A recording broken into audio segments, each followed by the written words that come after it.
Roger en herbe, salut. Alors là, c'est le premier test que je vais mettre sur la chaîne, donc je vais vous expliquer comment ça se passe les tests. Je vais essayer d'utiliser systématiquement ce cadre-là qui est la Headspeed MP 300 grammes, plutôt typé contrôle. Parce que si je change de cadre de raquette, je ne sais pas si ça va être à cause du cadre de raquette justement que j'ai plus d'effets, plus de puissance, une meilleure maniabilité, etc. Ou un mix des deux, c'est-à-dire changement de cordage, changement de raquette. Là au moins je sais à quoi m'attendre par rapport au cordage précédemment testé. On se retrouve juste après quelques images du test.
Donc aujourd'hui, on se retrouve sur le Luxilon 4G Soft, qui est un monofilament donné toucher contrôle. Alors déjà pour ces deux choses-là, effectivement, c'est un contrôle incroyable, même sur le décentrage. J'ai vraiment pas eu de souci à mettre la balle dedans. Toucher aussi, vraiment un très bon toucher. Il se passe quelque chose, c'est-à-dire qu'il y a des cordages où ça fait un peu planche à repasser, c'est-à-dire qu'on sent pas trop ce qui se passe. On voit ce qui se passe, mais on le ressent pas vraiment. Là, honnêtement, dès les premières frappes de balle, j'ai bien senti la balle, l'impact, le cordage est très stable, ce qui me permet vraiment de bien sentir la balle et de viser d'être précis, d'avoir un bon contrôle. Même sur les volets amortis, je suis pas très volleyeur, moi je suis plutôt fond de cours à faire les suivi-glace puisque je viens de football à la base. Et du coup, effectivement, j'ai eu de très bonnes sensations au niveau des volets. J'ai pu les poser exactement où je voulais. C'était un jour avec ou sans, je ne sais pas, mais en tout cas, j'ai réussi avec ce cordage à le faire. Là où d'habitude, j'y arrive pas. Alors, j'en voyais beaucoup qui disaient qu'au niveau prise d'effet, il était en deçà par rapport à d'autres cordages. Alors oui, c'est pas le meilleur, mais c'est pas le pire. Au contraire, j'ai eu un accès au lift très facile. Comme je disais, j'étais plutôt au fond de cours et je lift beaucoup quand je suis pris de cours. Là, honnêtement, j'ai pas eu de mal à lifter, j'ai pas eu de mal à avoir accès au lift. Alors là, effectivement, je devais avoir une vitesse de tête de raquette par rapport à d'autres cordages que je peux utiliser qui sont vraiment typés prise d'effet un peu plus rapide, pousser un peu plus sur les jambes par exemple. Mais la balle avait un très bon lift, que ce soit pour passer le filet ou même que ce soit au niveau du rebond. Je joue sur terre battue. Et franchement, sur ça, il n'y a rien à dire. Donc pour moi, c'est plutôt un cordage typé toucher, contrôle, même prise d'effet, hein. On peut même le mettre dedans. Je connais des cordages prise d'effet qui sont honnêtement moins faciles en accès au lift. Après, là où il a deux défauts pour moi, c'est au niveau de la puissance. Effectivement, c'est pas fait pour, hein, c'est typé contrôle, donc on va tout lui demander. Il faut rentrer vraiment dans la balle, il faut vraiment la traverser. Pour avoir un rendement optimal, il faut vraiment y aller, il faut pas avoir peur. Vous n'avez pas besoin d'avoir une technique vraiment hors pair, comme je vous dis, il est assez tolérant là-dessus. Par contre, il va falloir rentrer quand même dans la balle, vraiment. C'est pas un minimum, c'est vraiment limite un maximum. C'est pareil sur le service, si j'avais pas le bon timing, le bon lancer de balle et que je traversais pas bien la balle avec le petit coup de fouet qui va bien, la balle elle partait beaucoup moins vite que d'habitude. Alors, beaucoup, c'est un grand mot, mais elle partait moins vite que d'habitude. Par contre, encore une fois, au service, au niveau des effets, des slices, des kicks, etc., j'ai eu aucun souci. J'ai pas eu de mal à trouver des zones que je trouve d'habitude. Donc puissance, ce qui amène au deuxième défaut pour moi, c'est le physique. Il faut vraiment avoir un physique du début à la fin du match. C'est-à-dire que si vous commencez à pousser un peu moins sur les jambes, à être un peu moins bien, à avoir une vitesse de tête de raquette qui est un peu moins rapide, ou alors quand vous tapez à plat, vous traversez un petit peu moins la balle, ou en tout cas un peu moins rapidement, vous allez voir de suite que vous allez faire des fautes, que ce soit en longueur, voire même dans le filet, c'est-à-dire que le lift que vous allez faire aura trop frotté, et vous n'aurez pas assez traversé la balle, du coup elle ne passera pas le filet. Donc ça fait que vous finissez sur les rotules. Moi bon là en ce moment c'est le Covid, etc. On joue pas souvent, donc on n'a pas un physique incroyable. Et on n'a pas un physique incroyable, je pense, à moins que vous vous entraîniez à la maison. Mais ça fait que oui, effectivement, il faut un physique pour utiliser ce cordage au maximum de ses capacités du début à la fin du match. Excepté ces deux défauts, pardon, ils sont la puissance et peut-être le physique. Honnêtement, pour moi, c'est validé. Alors quand je dis validé, attention, ça ne veut pas dire courez, achetez-le. Mon but à travers ces tests, ça va être de réduire la plage de cordages qu'il y a. Je m'explique, il y a à peu près 200 cordages différents, peut-être même plus. Mon but, ça va être par rapport à un type que vous recherchiez, que ce soit toucher, contrôle, prise d'effet, puissance, etc. Ça va être de restreindre à 3, 4. Et je vais vous dire de les essayer, parce que tout le monde a des feelings différents, que ce soit pour l'impact, moi la frappe, que ce soit le feeling en général, que ce soit le toucher, etc. Bon, bref. Du coup, je vais vous dire, essayez deux ou trois cordages que moi je vous conseille, et après faites-vous votre avis.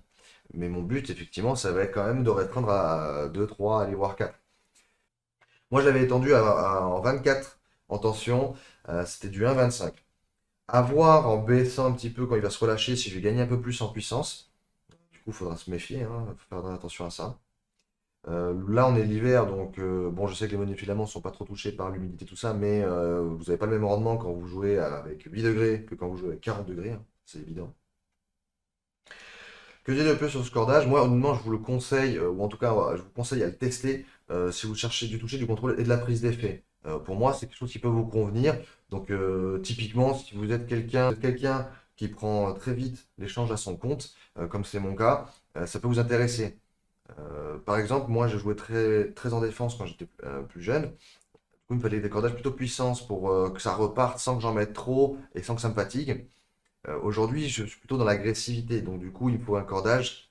Enfin, sans maîtrise, la puissance n'est rien. Voilà, c'est un peu ça. C'était une pub de Goodyear, je crois, pour les pneus. Mais c'est vrai, en fait. C'est-à-dire qu'à l'époque, je frappais pas beaucoup et je frappais pas très fort. Je liftais beaucoup, mais du coup, j'avais pas besoin de contrôler quoi que ce soit. Aujourd'hui, ouais, il faut que je contrôle un minimum ce que je fais, sinon ça fait des bâches. Donc là, ça peut vous intéresser si vous êtes quelqu'un de très puissant. Et donc, du coup, vous n'avez pas besoin d'acheter un cordage puissant ou d'avoir une raquette puissante.